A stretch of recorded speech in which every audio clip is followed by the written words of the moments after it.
I believe this topic is important, and I think that's where the challenge comes. I guess they said nothing comes easy. So thank you very much for your understanding and Of you know, course. being here out of your busy schedule to just be able to share with me what culture and values mean to an organization and how you have helped to lead that within the organizations that you have worked with over the last 35 years. And I just wanted you to introduce yourself and, you know, share what we're, you know, working in leadership like for you. Okay. Well, thank you very much for having me. I'm really excited to share with you that my career spanned 35 years, 7 companies, 2 industries, that being in the service industry and the manufacturing industry, and I'm fortunate to work 4 continents and volunteer on the 5th. So I really appreciate the fact that my experiences gave me the opportunity to become a global leader. Mhm. And what's very interesting about it is being able to look at not only the culture within a company, but then also the culture of the country that you're being in. I think that's Yeah. equally as important. So when organizations develop their mission, vision, and values, I think the leaders are the ones that are held accountable for modeling that behavior and making Yeah, sure that people are in alignment with it. I think definitely. leadership and culture and values are very linked together.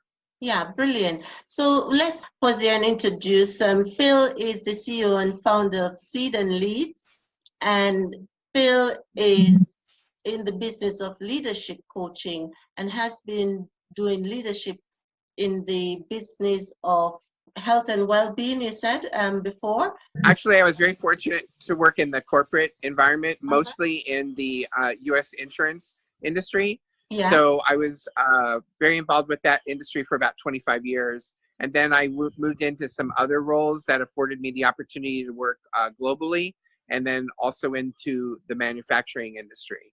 brilliant, brilliant. And so in terms of culture and values, how would you say the two work together? Well, I think it's really important in putting together the mission, vision, and values, that leaders involve people in developing them and or updating them. Some companies spent time. I know the companies I worked for back in the 90s. That's when it was very popular to develop the mission, vision, and values in some of the companies I worked for. So I think the role of leadership is really critical in supporting it. I think every organization, no matter the size, for example, Yeah, I'm currently just myself, and I have a team of people that are sort of, I guess you would call them contractors, yeah, supporting me, and they're very clear on my mission, they're very clear on my vision, and they're very yeah. clear on my values. Because I think for me, whether the company is 1 person or 1,000 or 100,000, it's Mm-hmm. really important to make sure that there's an alignment and that Yeah, people come to work every day. As I used to say, when people walk through the threshold, it's their responsibility to take on those values and yeah, use those values in serving each other and their customers. brilliant. So in terms of, you know, you talk about entrepreneurs, we might have them as, you know, contractors or people that we source things out to. And I find that people Yeah, don't really maybe think they're as important as if you employ them as a normal person within the business. And right. do you find that your experience at this moment is that people maybe who you've come across in terms of entrepreneurs have been struggling with seeing that the culture and value is far beyond just within the organization alone? I think that's a really outstanding question, because what I can tell you is when I was in positions of hiring people into organizations, no matter what role I was in, if I was the direct hire manager, so I was actually interviewing and making the decision, Yeah, or if I was in a senior position and met people sort of to give my approval for the final candidates to be hired, that yeah, usually was centered around culture. Are they going to yeah, be a cultural fit? Will they work well with the organization? For example, if someone presents in their interviews as an independent very competitive, very aggressive, I'm going to win at all costs, it's not likely that that person's going to work well with others on a team. And when you're discerning in the interview process, you can pick up on these things and know that that person would not fit in with your culture. Yeah. And I think it's the same as an entrepreneur, because here I am, my business, and I'm looking to work with people who are going to coach me on my book and coach me on my brand and coach me on different areas. Yeah. And so when I'm interviewing them, when I'm spending time with them, it's really important for me to see things like, are they going to be responsive? I'm somebody who, quite frankly, is used to sending information requests out and getting information requests back in a very timely basis, because that's what I do. And so I expect it in return. So when I'm going through the process with them, what I know is that you're always collecting data. So if in the initial conversations that you're having with people, they're unresponsive, don't talk yourself into believing that they're going to all of a sudden magically appear to be responsive when they start working. So change is important there. Yes. And, that adjustment as well. Brilliant.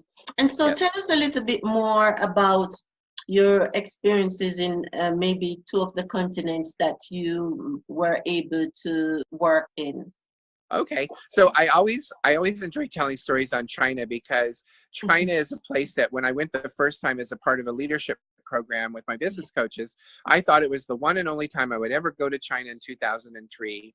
And I think at last count, I've probably been to China 25 or 30 times. So you never know what's around the corner.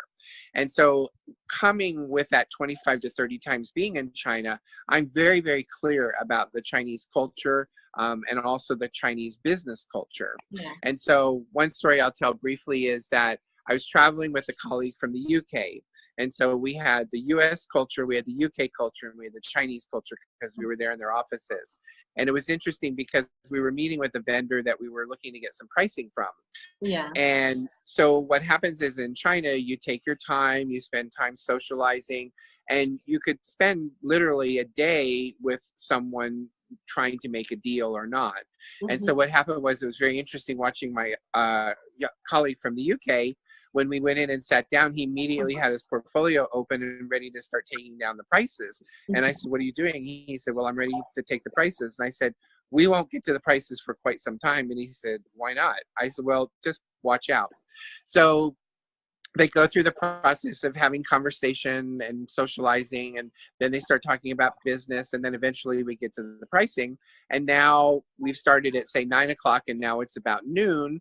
And so we get to the pricing, he gets the pricing, he writes it down in the book, he looks at it, he closes the book and says, we can't do business here. So I said, okay, so now we're going to go to lunch. He's like, why are we going to lunch? I said, because that's part of the process. They host us for lunch. Well, we're not buying anything from them.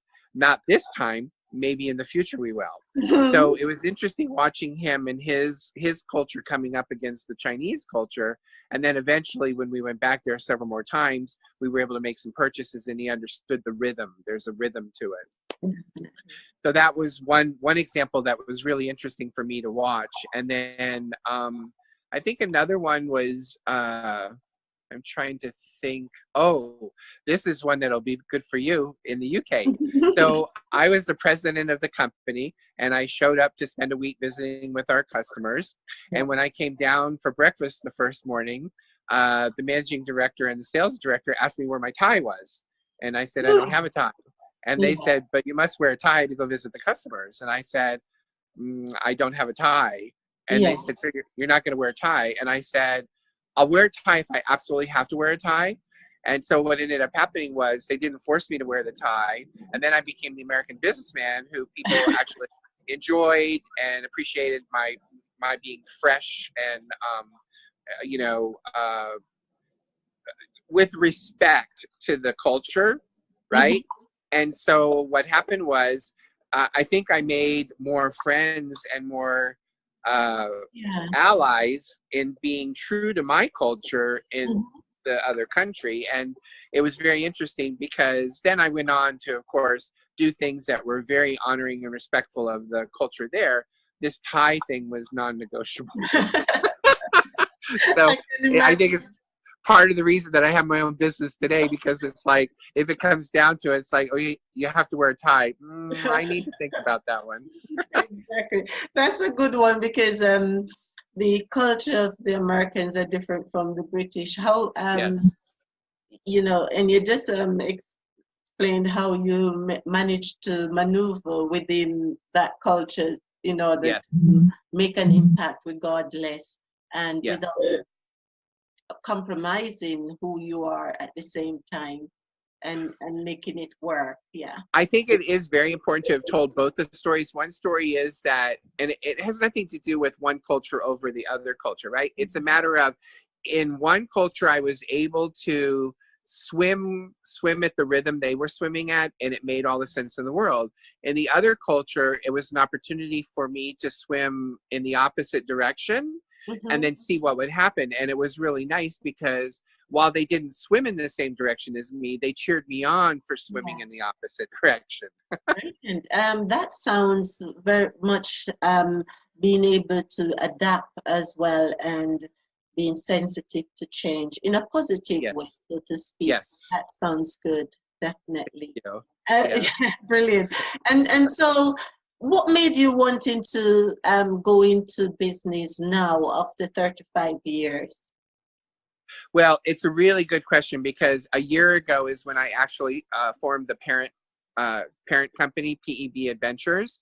So I knew a year ago when I left my corporate position that I wanted to own my own business. I didn't really know what it was going to be. So I just made sure that I had a business registered, if you will.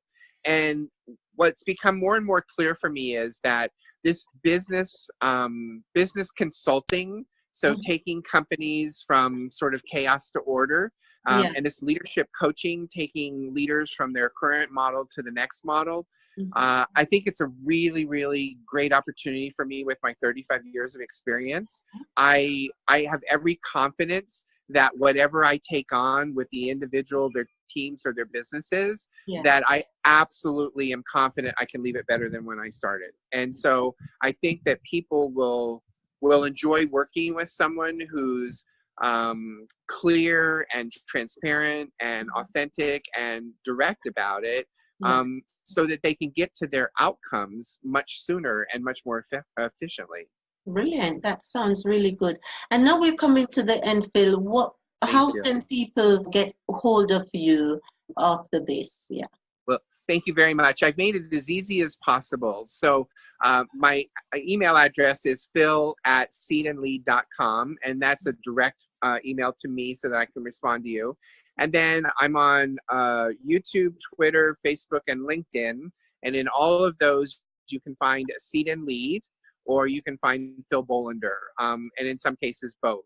So it's really easy to find me. My website is www.seedandlead.com. And again, that Seed and Lead is really easy to remember, and yet it's got a whole big meaning behind it in terms of all this work I want to do.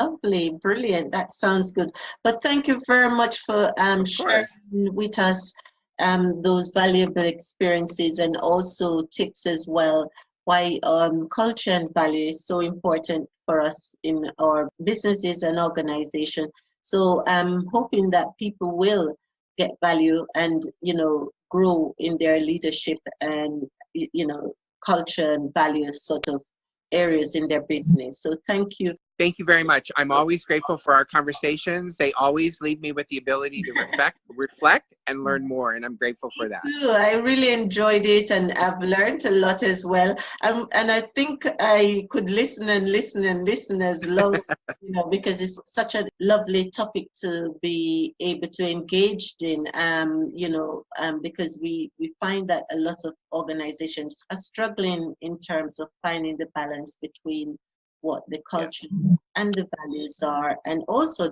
as you talk about the vision and mission as well, and how do we align all of those. So thank you very much for those valuable nuggets today. Thank you. So I look Thank you so much. See you soon on the other talk. All right. Yes, and enjoy the rest of your time in Michigan. Michigan, okay. Enjoy the rest of your time in Michigan. And I hope you enjoy the rest of your holiday and, have a very, fun time with that. Thank you very much. All the best to you. I really appreciate everything. Me too. Thank you. Take care now. Thank you. Okay, bye-bye.